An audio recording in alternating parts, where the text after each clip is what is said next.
Shalom, Bapak Ibu, saudara-saudari sekalian.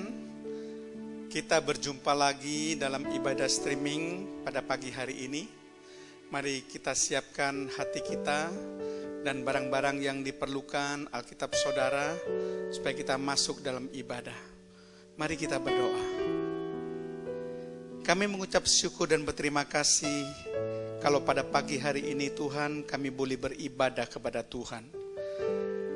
Kiranya berikan kepada kami roh puji-pujian, roh bermazmur Tuhan. Kami ingin memuliakan nama Tuhan, meninggikan nama Tuhan, sebab Tuhan yang layak menerima segala kuasa, kekuatan, kekayaan, kemuliaan, hikmat, hormat, dan puji-pujian. Engkau anak domba Allah yang bertahta dalam kerajaan surga. Biar setiap lidah boleh mengaku, setiap lutut boleh bertelut bahwa Yesus Kristus adalah Tuhan di atas segala Tuhan dan Raja di atas segala Raja.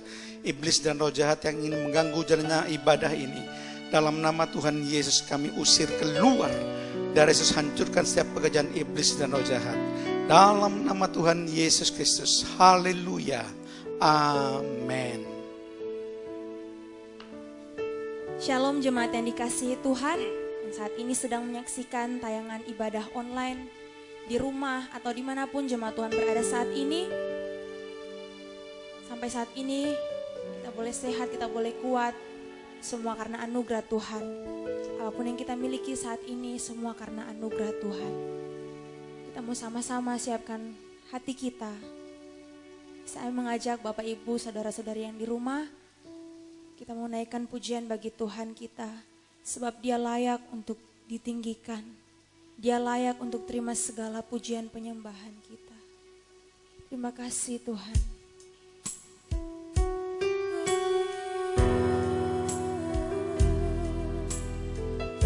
Kami bersyukur Tuhan. Terima kasih Tuhan. Sebab hanya Engkau yang layak dipuja.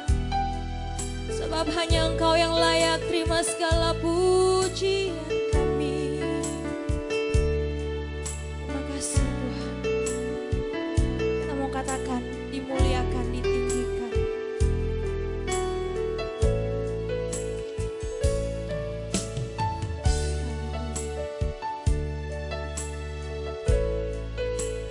Dimuliakan,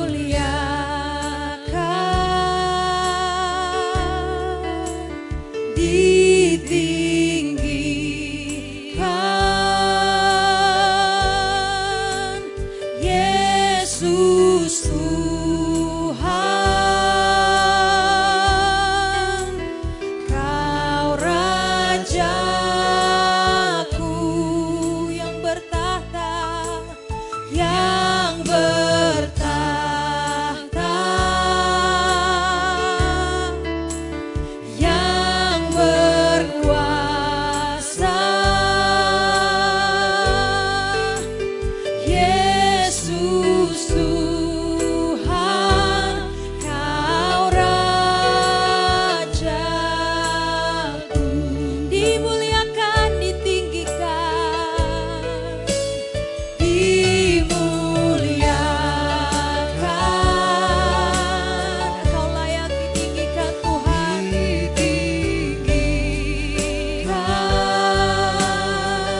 dahsyat dan luar biasa. Amin. Tuhan kita yang tidak pernah meninggalkan kita, Dia selalu bersama dengan kita. Dia yang menjadi kekuatan dan mazmur kita.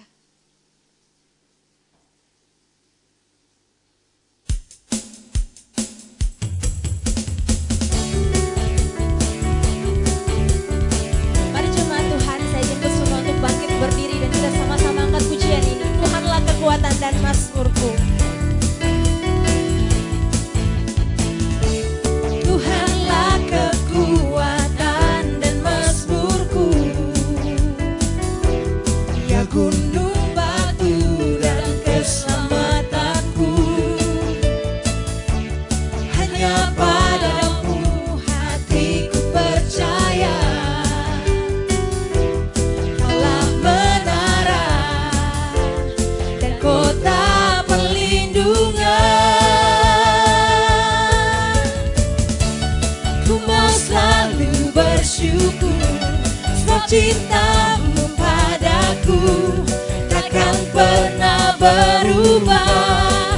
Hatiku percaya, walau bumi bergoncang, gunung-gunung beranjak, namun kasih setiamu tak pergi dariku.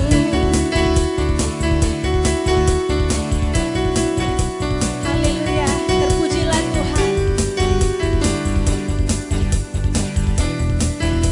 Katakan Tuhanlah kekuatan. Tuhanlah kekuatan dan mazmurku, ya gunung batu dan keselamatanku. Hanya padamu hatiku percaya, Kaulah menara dan kota perlindungan. Ku mau selalu bersyukur, sebab cintamu padaku takkan pernah berubah.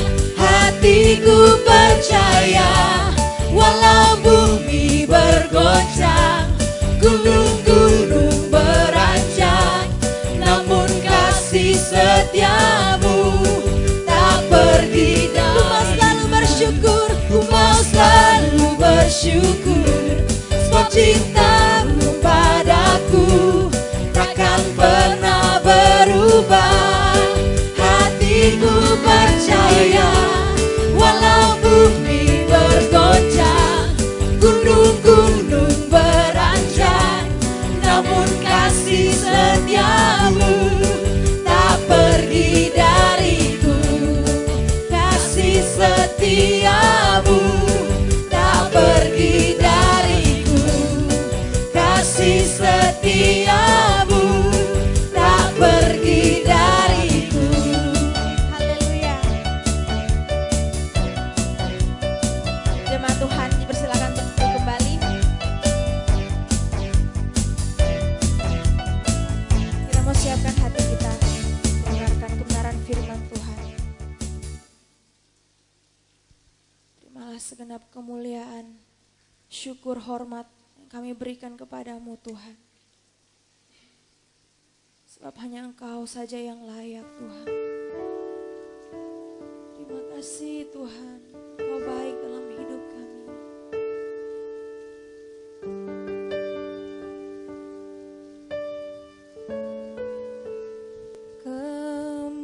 Kemuliaan bagi Tuhan di tempat maha tinggi. Kau Raja di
Kami mengucap syukur dan berterima kasih karena kami sudah memuji memuliakan nama-Mu, dan kami percaya persembahan pujian kami merupakan persembahan yang berbau harum di hadapan Tuhan. Sebentar kami akan mendengarkan kebenaran firman-Mu. Tetap kami mohon Roh Kudus memberikan hikmat pengertian pada kami semuanya. Engkau sudah tutup bungkus kami semuanya dengan darah-Mu. Iblis dan roh jahat yang ingin mencuri benih firman Allah sudah diusir keluar. Dan sudah hancurkan pekerjaan iblis dan roh jahat. Di dalam nama Tuhan Yesus Kristus. Haleluya. Amin. Shalom Bapak Ibu saudara-saudara sekalian. Pada kesempatan pagi hari ini saya ingin membahas satu tema kebenaran firman Tuhan yang saya beri judul kelemahan dari Raja Asa. Pada minggu yang lalu saya sudah membahas satu topik, yaitu tentang kelebihan dari Raja Asa. Di situ saya jelaskan tentang 5 kelebihan dari Raja Asa, yaitu yang pertama, Raja Asa melakukan apa yang baik dan apa yang benar di mata Tuhan. Kemudian yang kedua, Raja Asa berpaut kepada Tuhan dengan segenap hatinya. Kemudian yang ketiga, Raja Asa memerintahkan rakyat Yehuda supaya mencari Tuhan dan mematuhi hukum dan perintah. Kemudian yang keempat, Raja Asa bergantung sepenuhnya, percaya sepenuhnya, dan mengandalkan Tuhan. Yang kelima, Raja Asa menjauhkan dan menghancurkan segala berhala. Itu yang saya bahas pada minggu yang lalu tentang kelebihan dari Raja Asa. Tetapi setiap manusia punya kelebihan dan juga punya kekurangan. Karena manusia tidak sempurna. Tidak ada manusia yang sempurna, termasuk juga Raja Asa. Di balik segala kelebihan Raja Asa, ternyata Raja Asa juga punya kelemahan. Nah, pada pagi hari ini saya akan membawa saudara untuk menyelidiki dan meneliti apa kelemahan dari Raja Asa. Mari kita sama-sama membaca Kitab 2 Tawarik pasal 16 ayat 1 sampai 2. Pada tahun ke-36 pemerintahan Asa, majulah Baesa, Raja Israel, hendak berperang melawan Yehuda. Ia memperkuat Rama dengan maksud mencegah lalu lintas kepada Asa, Raja Yehuda. Lalu Asa mengeluarkan emas dan perak dari perbendaharaan rumah Tuhan dan dari perbendaharaan rumah raja, dan mengirimnya kepada Ben-Hadad, Raja Aram yang diam di Damsik. Nah, saudara sekalian, apa kelemahan dari Raja Asa? Ternyata Raja Asa menyuap Ben-Hadad, Raja Aram, supaya membantu dia melawan musuhnya, yaitu Baesa, Raja Israel. Nah, yang sangat memprihatinkan, ternyata barang-barang yang dibuat sebagai alat untuk menyuap itu adalah emas dan perak dari perbendaharaan rumah Tuhan. Memang ada juga yang dari perbendaharaan rumah raja. Tapi yang sangat disesalkan adalah Raja Asa berani mengeluarkan emas dan perak dari perbendaharaan rumah Tuhan untuk menyuap Raja Ben-Hadad ini. Ketika Raja Ben-Hadad menerima semua barang-barang suapan daripada Raja Asa, memang akhirnya Ben-Hadad menyuruh panglima-panglimanya untuk menyerang kota-kota Israel. Karena pada waktu itu Baesa, Raja Israel, itu datang ke kota Rama. Dia membangun pertahanan di kota Rama untuk mengisolasi Raja Asa dari daerah Yudea atau Yehuda. Sehingga logistik, bahan makanan semua tidak bisa masuk, saudara. Tetapi karena kota-kota Israel di daerah Israel diserang oleh panglima Raja Ben-Hadad, Raja Aram, maka akhirnya Baesa harus meninggalkan kota Rama Dan dia kembali ke daerah Israel untuk menangkal serangan dari panglima Raja Ben-Hadad. Jadi kota Rama tidak lagi dibangun untuk pertahanan bagi Raja Baesa. Nah, saudara, masalah suap menyuap itu sama-sama merugikan, sama-sama berdosa. Yang menyuap juga berdosa, yang menerima suapan juga berdosa. Kalau saudara perhatikan Pengkhotbah 7 ayat yang ke-7, dikatakan di situ, sungguh pemerasan membodohkan orang berhikmat dan uang suap merusakkan hati. Jadi uang suap itu selalu merusakkan hati, membuat hati kita tidak benar, tidak lagi berjalan lurus. Kemudian juga kalau kita lihat di dalam Amsal pasal 17 ayat 23 dikatakan, orang fasik menerima hadiah suapan dari pundi-pundi untuk membelokkan jalan hukum. Jadi orang-orang fasik menerima suapan untuk membelokkan jalan hukum. Jadi yang benar itu bisa dibelokkan, saudara, menjadi salah. Yang salah bisa dibelokkan menjadi benar. Itu karena apa? Pengaruh dari suapan, saudara. Dari barang-barang untuk menyuap atau uang untuk menyuap, saudara. Bahkan Ulangan 27 ayat 25 dikatakan, terkutuklah orang yang menerima suap untuk membunuh seseorang yang tidak bersalah. Dan seluruh bangsa itu harus berkata, amin. Terkutuklah orang yang menerima suap. Jadi saudara perhatikan baik-baik, kita dalam kehidupan sehari, mari kita jangan menerima suap dan juga jangan menyuap orang lain, membuat orang lain juga berdosa dengan tindakan kita untuk menyuap, saudara. Karena kalau kita menyuap, itu akan membuat buta mata orang-orang bijaksana. Ya, membalikkan perkara orang-orang benar, memutarbalikkan keadilan, saudara. Coba kita baca Ulangan 16 ayat 19 dikatakan, jangan memutarbalikkan keadilan. Janganlah memandang bulu dan janganlah menerima suap, sebab suap membuat buta mata orang-orang bijaksana dan memutarbalikkan perkataan orang-orang benar. Jadi memutarbalikkan perkataan orang benar, memutarbalikkan perkara orang-orang benar dalam Keluaran 23 ayat 8. Jadi yang benar bisa jadi salah, bahkan memutarbalikkan keadilan, yang salah menjadi benar, saudara. Jadi itu sebabnya mari kita betul-betul mengambil teladan dari kelemahan Raja Asa supaya kita tidak berbuat hal yang sama. Nah, yang kedua, saudara, mari kita akan membaca bersama-sama dalam kitab 2 Tawarik pasal 16 ayat yang ke-7. Pada waktu itu datanglah Hanani pelihat itu kepada Asa Raja Yehuda. Katanya kepadanya, karena engkau bersandar kepada Raja Aram dan tidak bersandar kepada Tuhan Allahmu, oleh karena itu terluputlah tentara Raja Aram dari tanganmu.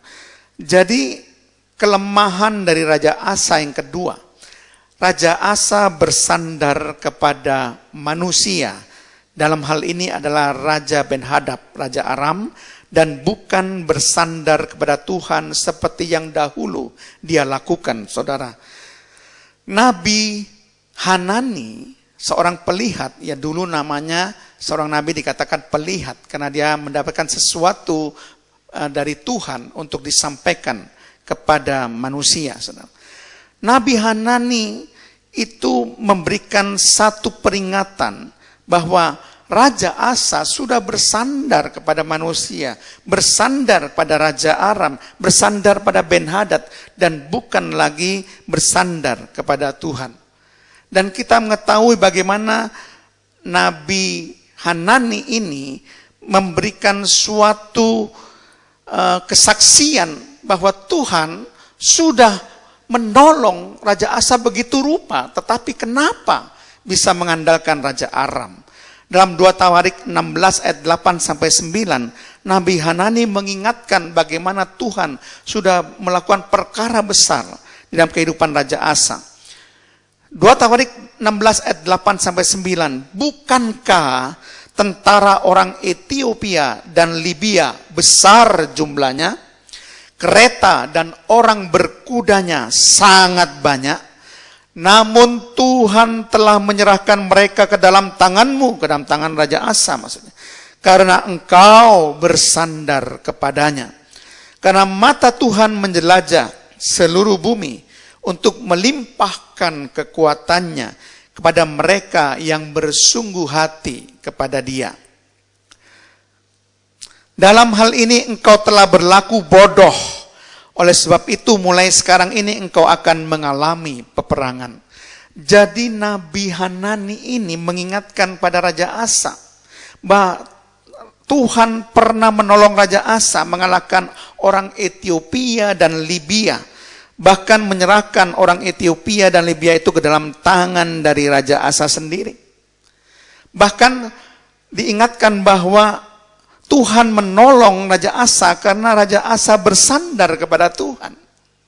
Bahkan juga dalam 2 Tawarik 14 ayat yang ke-11 sampai ayat yang ke-12 dikatakan demikian. Kemudian Asa berseru kepada Tuhan Allahnya, "Ya Tuhan, selain daripada Engkau tidak ada yang dapat menolong yang lemah terhadap yang kuat. Tolonglah kami ya Tuhan, Allah kami, karena kepadamulah kami bersandar. Dan dengan namamu kami maju melawan pasukan yang besar jumlahnya ini. Ya Tuhan, Engkau Allah kami. Jangan biarkan seorang manusia mempunyai kekuatan untuk melawan Engkau." Dan Tuhan memukul kalah orang-orang Ethiopia itu di hadapan Asa dan Yehuda. Orang-orang Ethiopia itu lari. Nah, saudara perhatikan bahwa Raja Asa ternyata lupa bagaimana dahulu Tuhan pernah menolongnya mengalahkan Raja Ethiopia. Mengalahkan orang Ethiopia yang bernama Serah di lembah Sefata, ya di Maresa, saudara ya, di kota Maresa, lembah Sefata. Di situ dikatakan bahwa sebetulnya kekuatan angkatan perang daripada Raja Asa tidak sebanding dengan angkatan perang dari Serah, saudara ya. Karena 1 juta tentara pada waktu itu dan 300 kereta. Sedangkan gabungan dari tentara Raja Asa cuma 580 orang, saudara.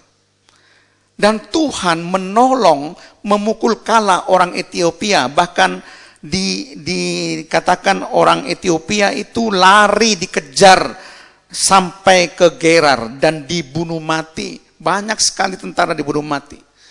Dan Raja Asa lupa bagaimana Tuhan sudah pernah menolongnya, saudara.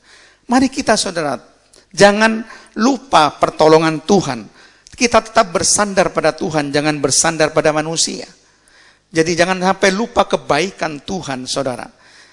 Mari kita lihat bagaimana pernyataan Raja Daud di dalam Mazmur 18 ayat 18 sampai 19. Ia melepaskan aku, ia ini Tuhan, melepaskan aku dari musuhku yang gagah dan dari orang-orang yang membenci aku, karena mereka terlalu kuat bagiku.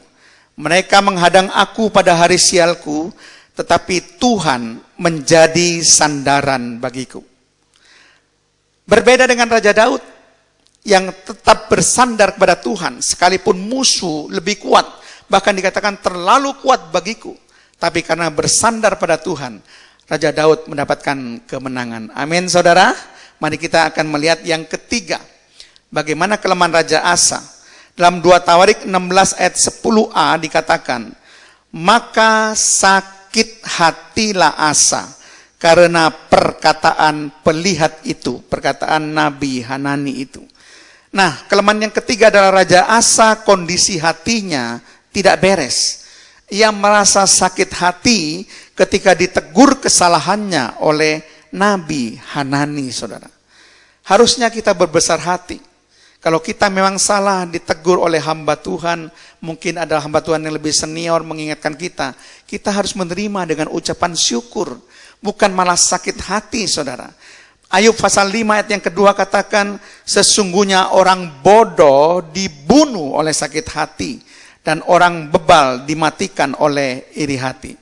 Sakit hati bisa membuat kita mengalami kematian rohani, saudara. Bahkan sakit hati akan membuat tubuh kita menjadi merana, tubuh kita menjadi tidak sehat. Bahkan ada penyelidikan, kalau orang menyimpan sakit hati, maka berbagai macam penyakit itu akan terjadi, saudara. Seperti dari pengakuan dari Branko Bokun, penulis buku Humor Terapi, mengatakan bahwa tertawa sukacita itu dapat mengobati berbagai macam penyakit, gangguan jiwa, kanker, gangguan seksual. Tetapi sakit hati menyebabkan semua hal itu. Jadi kondisi hati mempengaruhi kesehatan kita. Kita juga mengetahui bahwa menurut penelitian pada saat kita tertawa sukacita, otak kita dirangsang untuk menghasilkan hormon katekolamin. Hormon katekolamin ini mendorong produksi endorfin beta yang bisa membuat tubuh menjadi kuat, jadi sehat, menjadi bugar, saudara. Jadi pengaruh kondisi hati terhadap kesehatan kita, saudara ya. Dan kita akan melihat satu ayat saja, dikatakan Amsal 17 ayat 22 untuk menegaskan ini. Hati yang gembira adalah obat yang manjur, tetapi semangat yang patah mengeringkan tulang. Bandingkan dengan Amsal 15 ayat 13, hati yang gembira membuat muka berseri-seri, tetapi kepedihan hati mematahkan semangat. Mari kita jangan menyimpan sakit hati. Mari kita tetap bersukacita dalam Tuhan. Isi hati kita dengan damai sejahtera dari Tuhan. Isi hati kita dengan sukacita dari Tuhan. Jangan seperti Raja Asa. Kelemahan yang keempat, Raja Asa tidak menghormati Nabi Tuhan. Dalam hal ini Nabi Hanani. 2 Tawarik 16 ayat 10b. Sehingga ia atau Raja Asa masukkan Nabi Hanani ke dalam penjara. Sebab memang ia sangat marah terhadap dia karena perkara itu. Pada waktu itu Asa menganiaya juga beberapa orang dari rakyat. Nah saudara, karena dinasihati oleh Nabi Hanani, dia tidak bisa terima, maka Nabi Hanani dimasukkan dalam penjara. Tidak menghormati Nabi Tuhan, saudara. Bahkan dikatakan karena kondisi emosi hatinya tidak stabil, dia marah, bahkan dia menganiaya sebagian rakyat. Bayangkan, karena marah rakyat pun dianiaya, saudara. Bukan cuma Nabi Hanani. Bahkan dikatakan di dalam Mazmur 105 ayat 15, jangan mengusik orang-orang yang kuurapi, dan jangan berbuat jahat kepada nabi-nabiku, kata Tuhan. Kita harus hormati hamba Tuhan, apalagi yang diurapi.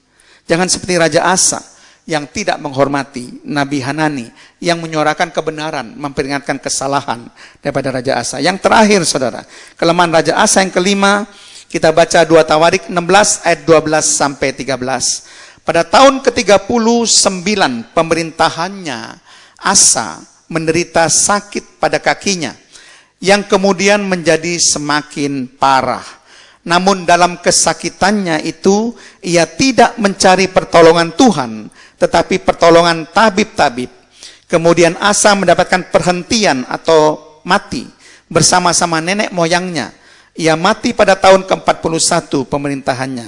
Kelemahan yang kelima adalah Raja Asa sampai matinya tidak mencari pertolongan Tuhan dalam kesakitannya. Raja Asa menderita sakit yang amat parah, tapi dikatakan di sini dalam kesakitannya tidak mencari pertolongan Tuhan, tapi pertolongan tabib-tabib, sampai akhirnya dia mati. Dia mendapatkan perhentiannya. Padahal saudara, kita tahu dalam Mazmur 121 ayat 1 sampai 2. Aku melayangkan mataku ke gunung-gunung. Dari manakah akan datang pertolonganku? Pertolonganku ialah dari Tuhan yang menjadikan langit dan bumi. Jadi saudara, mari jangan mencari pertolongan kepada yang lain. Carilah pertolongan kepada Tuhan. Ingat, Tuhan sanggup menolong saudara. Jadilah sebagai anak Tuhan yang sungguh-sungguh menjadikan Tuhan menjadi penolong hidup saudara. Saya akan rangkum kelemahan daripada Raja Asa. Yang pertama, Raja Asa menyuap Ben-Hadad, Raja Aram, supaya membantu dia melawan musuhnya, yaitu Baesa, Raja Israel, menyuap dengan emas dan perak dari perbendaharaan rumah Tuhan. Yang kedua, Raja Asa bersandar kepada manusia, dalam hal ini Ben-Hadad, Raja Aram, bukan kepada Tuhan seperti dahulu. Raja Asa lupa bagaimana Tuhan sudah menolongnya pada dahulu, dan ini sudah diingatkan oleh Nabi Hanani. Yang ketiga, Raja Asa kondisi hatinya tidak beres. Ia merasa sakit hati ketika ditegur kesalahannya oleh Nabi Hanani.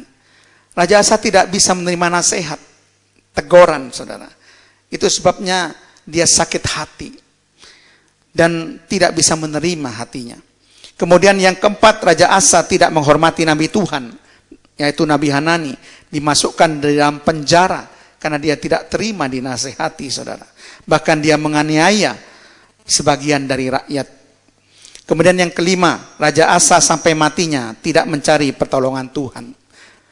Dia mengandalkan atau mencari pertolongan tabib-tabib di dalam sakitnya, padahal Tuhan itu menjadi penolong kita.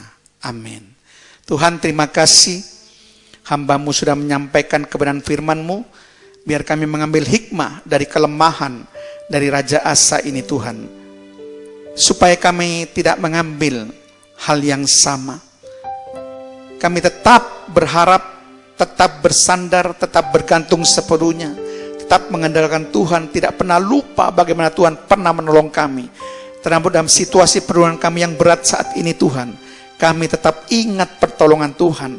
Kami tetap ingat Tuhan mampu untuk menolong kami. Kami tetap bersandar, tidak akan pernah tinggalkan Tuhan. Tuhan, hamba berdoa berkat bagi seluruh jemaat. Kami akan menyanyikan lagu Kami Memuji Kebesaran-Mu.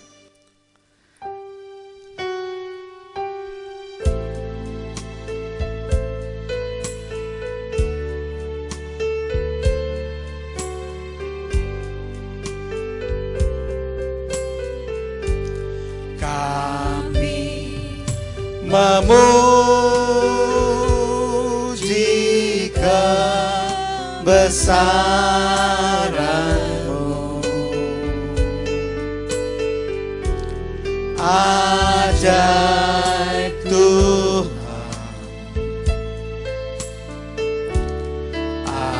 ajaib Tuhan. Kami memuji kebesaran-Mu,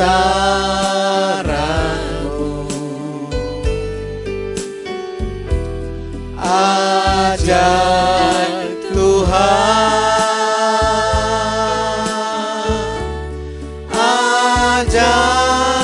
ajaib Tuhan, ajaib Tuhan, ajaib Tuhan, ajaib Tuhan.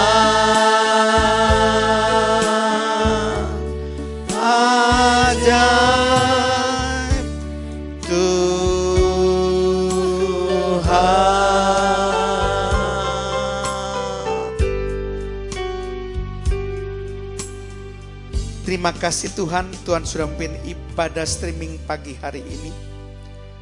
Kami percaya setiap jemaat boleh diberkati oleh kebenaran firman Tuhan. Dan sekarang hamba-Mu berdoa untuk Indonesia. Tuhan, tolong negeri kami Indonesia ini Tuhan.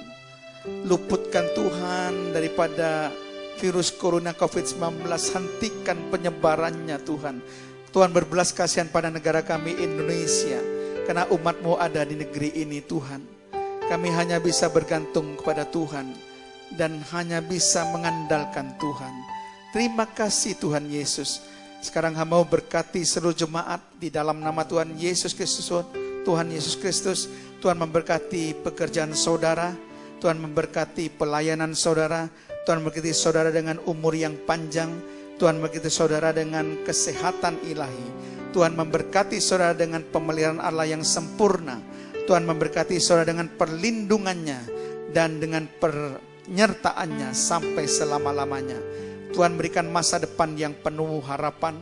Saudara dipakai menjadi alat kemuliaan Tuhan yang makin setia dan tetap berharap pada Tuhan. Kasih karunia pada Allah Bapa, cinta kasih Allah Putra, dan persekutuan Allah Roh Kudus memberkati dan menyertai kami semuanya, mulai sekarang dan sampai selama-lamanya. Dalam nama Tuhan Yesus Kristus. Haleluya. Amin.